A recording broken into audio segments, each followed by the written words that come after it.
distinction that no city wants, being labeled the most dangerous in the nation. That's exactly where Baltimore sits today. USA Today, the newspaper, says Baltimore is the most dangerous big city in the United States. The numbers are difficult to stomach. 342 people lost their lives to homicide last year alone.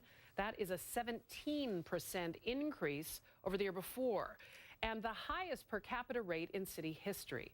Baltimore has had more homicides than New York City, Los Angeles, and Philadelphia. Now, to be clear, these numbers were crunched by USA Today. The paper compiled homicide rates from the nation's top 50 cities. The FBI's official numbers will come out later this year. Nobody has a more vested interest in this report than the mayor of Baltimore.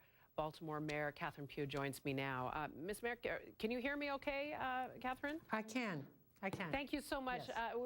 Mayor, we really appreciated that you're joining us. You know, it's very interesting because it almost seems like we're hearing a tale of two cities. New York Times just recently put out this beautiful profile in their travel section about what a great city Baltimore was to visit. And then you see the USA Today distinction of being the most dangerous city on earth. How do you explain the disparity, and which do you agree with more?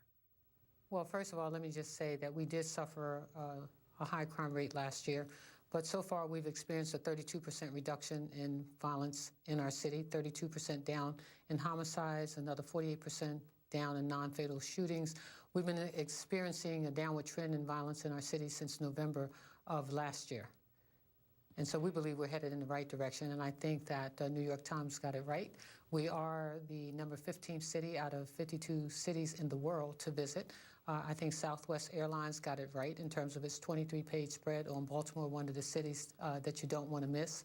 We've got Light City coming up, where thousands of people will be coming all across the country to visit Baltimore to see some of the greatest festivals and arts and entertainment that a city has to offer.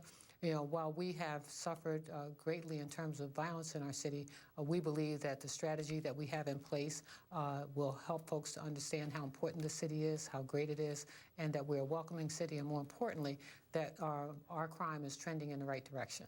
So talk to us about that strategy, because the fact is these two things can exist at the same time. I know people that love Baltimore for the city that it is and have raved about it. But the fact is those those statistics are real, and they are concerning. And for every life lost, it's a concern. What is your strategy, Mayor, to get a hand on an arms around that violence problem?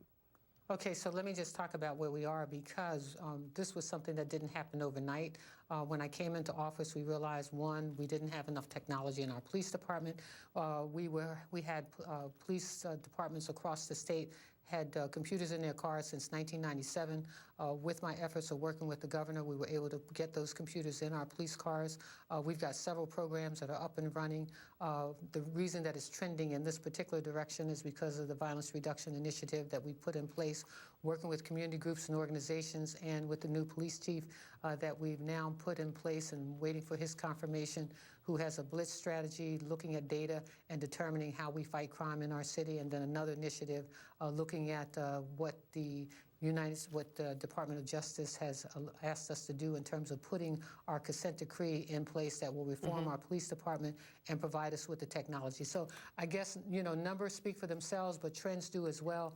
And so we're happy with the trend that we're facing today, and we look forward to the continued reduction with the new initiatives that we're putting in place, ROCA, Safe Streets expanding to 6 additional neighborhoods throughout our city, working with Sean Malnikowski, who's now up in Chicago, will be in Baltimore March the 1st, utilizing the same strategy that's been used in LA, California, to reduce violence in our city. So while we're trending downwards, as I said, and add to that, you've made a change. You've made a change in the leadership there. You have a new head of the Baltimore Police Department. We know that the officer corruption scandal has come to a close, and it netted some convictions there. Mayor, let's see how this trend goes, and I'd love to talk to you more about it, because we have a real vested interest. I look forward to talking to you more in the success of Baltimore. Thank you so much. We appreciate this interview. Mayor Catherine Pugh from Baltimore joining me.